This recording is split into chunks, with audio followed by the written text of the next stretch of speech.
तसव्वुर करें, एक औरत खामोश सर झुकाए अपने हाथ अपनी पीठ के पीछे बंधे हुए उसके सामने बैठा है एक सैमुराई जज।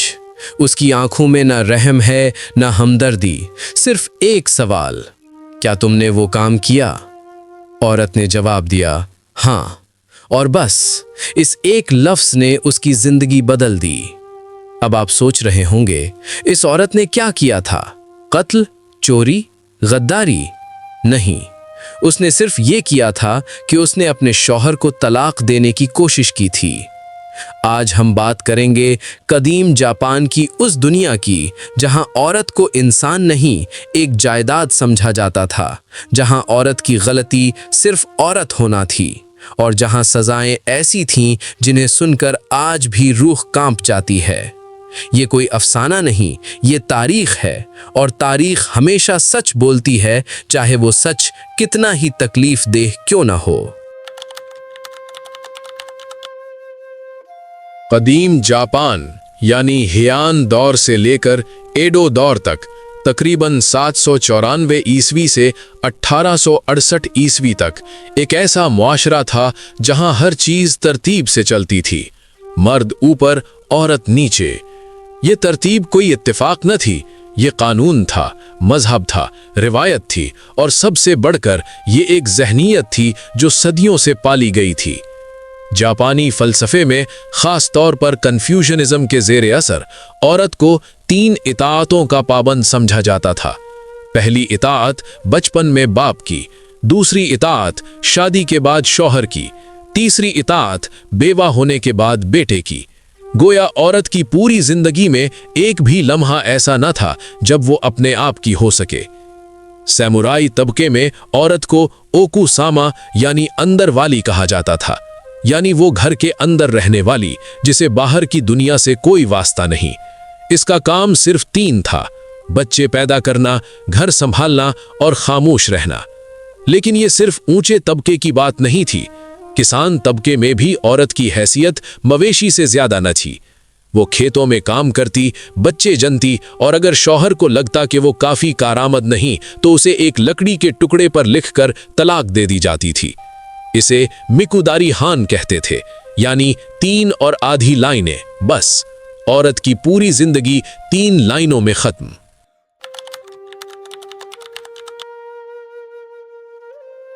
कदीम जापान में औरतों के लिए कानून अलग था और ये कानून मर्दों ने लिखा था, मर्दों के फायदे के लिए। ताइहो कोड, जो 701 ईस्वी में नाफिज हुआ, जापान का पहला मुनज़्ज़म कानूनी निज़ाम था। इसमें औरतों के लिए सजाओं का जिक्र था, लेकिन जराइम की फहरिस्त देखकर हैरत होती है। औरत का सबसे बड़ा जुर्म क्या था? बेवफाई यानी एडल्ट्री। लेकिन यहां एक जालिमाना तजाद था। अगर मर्द किसी दूसरी औरत के पास जाता वो जुर्म नहीं, लेकिन अगर औरत किसी दूसरे मर्द की तरफ देखती, मौत। हाँ, मौत। हियान दौर में औरत की बेवफाई की सजा थी उसे सरेआम पत्थर मार मार कर हलाक करना, या फिर गर्म तेल में डुबोना, या जिंदा दफनाना। मगर ये सिर्फ जज्बात की बात नहीं थी, इसके पीछे एक सोचा समझा मंसूबा था। मर्द चाहता था कि उसकी औलाद यकीनी तौर पर उसी की हो, इसलिए औरत की जिनसी आज़ादी पर पहरा लगाना जरूरी था।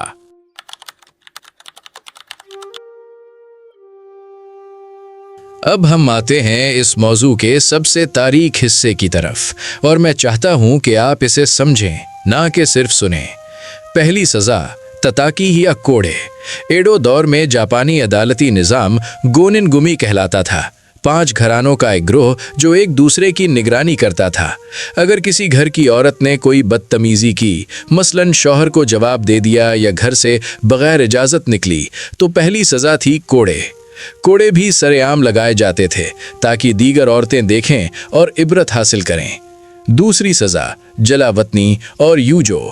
अगर कोई औरत शौहर के खिलाफ बोलती या मुजाहिमत करती तो उसे घर से निकाल दिया जाता। लेकिन ये आज़ादी नहीं थी, ये एक और कैद थी। बेघर औरतों को अक्सर ज़बरदस्ती यूकाकू यानी जिस्म फरोशी के अड्डों में भेज दिया जाता। इन महलों को प्लेजर क्वार्टर्स कहा जाता था, लेकिन अंदर की औरतों के लिए ये जगहें जन्नत नहीं जहन्नम थीं। योशीवारा ये एडो शहर का मशहूर तरीन ऐसा मोहल्ला था जहां औरतें खरीदी और बेची जाती थीं, जैसे बाजार में सामान। एक बार अंदर गईं तो बाहर नहीं आ सकती थीं। ये भी एक सज़ा थी जो शौहर या बाप अपनी औरतों को देता था जब वो काबू से बाहर हो जाती। तीसरी सज़ा माबिकी और जंजीर। माबिकी का लफ्ज़ी मतलब है पौधों को उखाड़ना, लेकिन कदीम जापान में इसका मतलब था नौज़ायदा बच्चों को मार देना, ख़ास तौर पर लड़कियों को। हाँ, ये सज़ा बराह रास्त औरतों को नहीं मिलती थी, लेकिन ये औरतों के खिलाफ सबसे गहरी और खामोश जंग थी।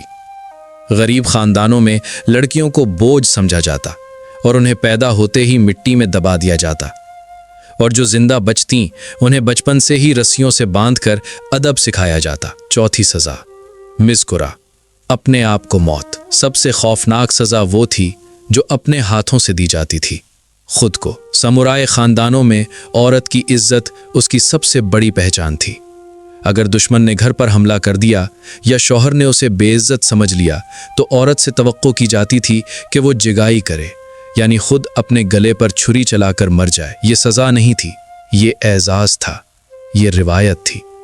लेकिन हकीकत ये थी कि ये एक ऐसा निज़ाम था जिसमें औरत को मौत भी अपने इख्तियार से नहीं बल्कि मुआशरे के हुक्म पर देनी पड़ती थी।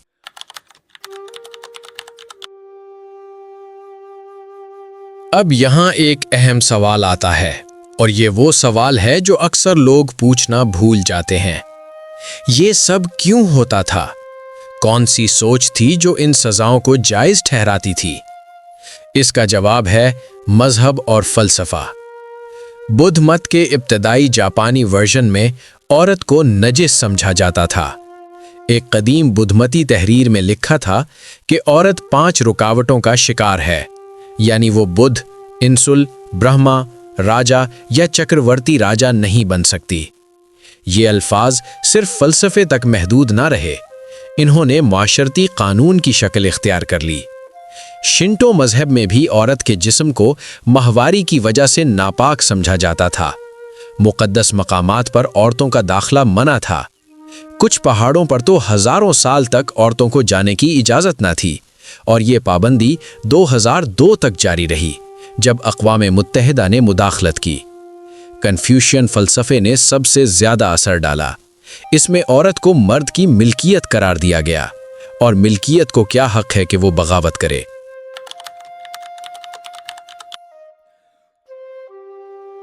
अब मैं आपको कुछ ऐसे वाक़यात सुनाना चाहता हूँ जो तारीख़ी दस्तावेज़ात में मौजूद हैं। वाक़या नंबर 1, लेडी नीजो की कहानी।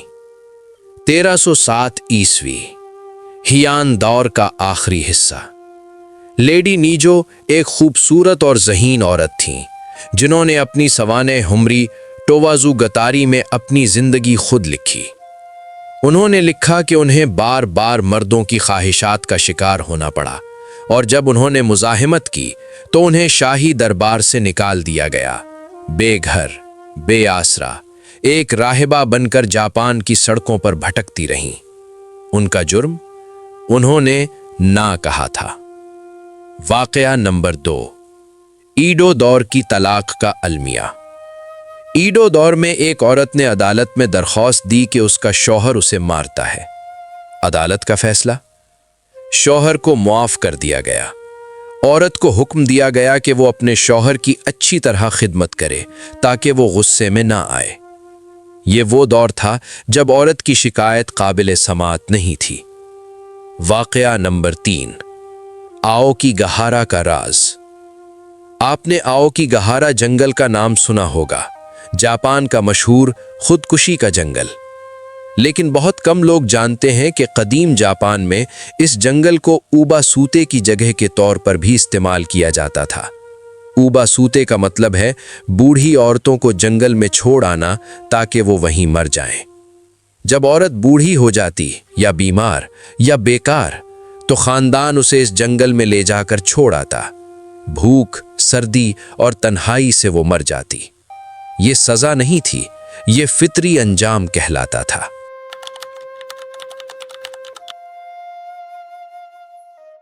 तारीख को समझने के लिए ज़रूरी है कि हम उसे मुकम्मल तौर पर देखें, न सिर्फ उसके स्याह पहलू। कदीम जापान में कुछ अदवार ऐसे भी थे जहां औरतों को निस्बतन ज़्यादा आज़ादी मिली। हेयान दौर 794 to 1185 को जापानी तारीख का सुनहरी दौर बराए अदब कहा जाता है, और इस दौर की सबसे बड़ी अदीबा एक औरत थीं, मुरासाकी शिकिबू। उन्होंने दुनिया का पहला नॉवल द टेल ऑफ गेंजी लिखा। इसी दौर में सेई शोनागोन ने द पिलो बुक लिखी, जो आज भी जापानी अदब का शाहकार मानी जाती है। लेकिन ये सिर्फ ऊंचे तबके की औरतें थीं जिन्हें शाही दरबार का तहफ़्फ़ुज़ हासिल था। आम औरतों की ज़िंदगी इससे बिल्कुल मुख्तलिफ थी। और याद रहे, ये वही हेयान दौर है जहां बेवफाई पर मौत की सज़ा भी मौजूद थी। यही जापान का तजाद है। एक ही छत के नीचे एक अदीबा कलम चला रही है और दूसरी औरत पत्थर खा रही है।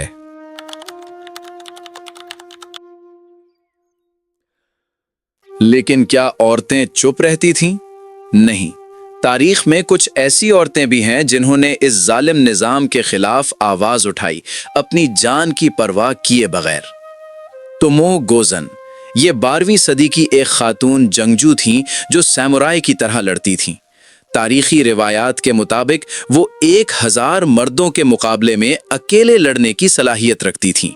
उन्होंने साबित किया कि औरत कमजोर नहीं, उसे कमजोर बनाया जाता है।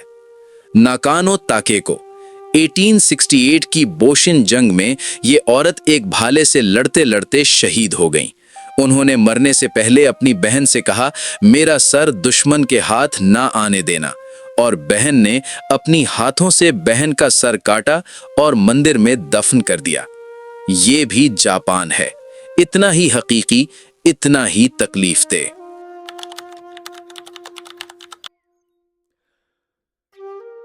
अठारह में जापान में एक इनकलाब आया, मेइजी रेस्टोरेशन।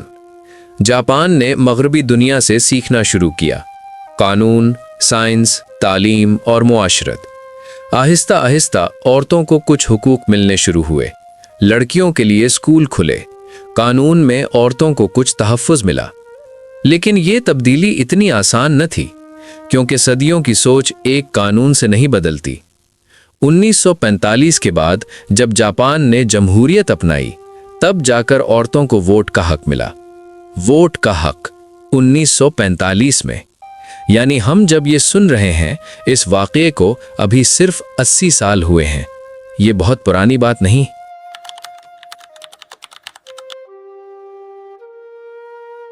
ये कहानी सिर्फ जापान की नहीं है, ये कहानी हर उस माशरे की है जहां ताकत ने कमज़ोर को दबाया, जहां कानून ने मजलूम की जगह जालिम का साथ दिया, जहां मजहब को इस्तेमाल करके नाइंसाफ़ी को जायज़ ठहराया गया।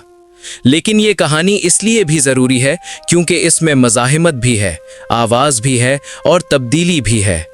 तोमोए गोज़ेन ने लड़कर साबित किया, मुरासाकी शिकिबू ने लिखकर साबित किया, नतानो ताकेको ने जान देकर साबित किया कि औरत मिटाई नहीं जा सकती, वो दबाई जा सकती है लेकिन ख़त्म नहीं की जा सकती। इस वीडियो के शुरू में मैंने आपको एक औरत के बारे में बताया था जिसने तलाक मांगी और सजा पाई। अब मैं आपको बताता हूं कि उसका अंजाम क्या हुआ। उसे उसके शौहर के घर वापस भेज दिया गया। सजा के तौर पर उसके बाल काट दिए गए, क्योंकि कदीम जापान में औरत के बाल उसकी इज्जत की अलामत थे। वो तमाम उम्र उस घर में रही, खामोश, सर झुकाए। लेकिन उसने एक काम किया, उसने अपनी बेटी को पढ़ना लिखना सिखाया और उस बेटी ने अपनी बेटी को सिखाया, और इस तरह एक खामोश इनकलाब शुरू हुआ जो ना तलवार से लड़ा ना नारे लगाए। बस एक माँ ने अपनी बेटी को हुरूफ सिखाए और हुरूफ ने दुनिया बदल दी। तारीख में हमेशा दो किस्म के लोग होते हैं, वो जो सजा देते हैं اور وہ جو سزا کے باوجود ہار نہیں مانتے۔ قدیم جاپان کی عورتوں نے ہمیں یہ سکھایا کہ ظلم وقتی ہوتا ہے لیکن ہمت ابدی ہے۔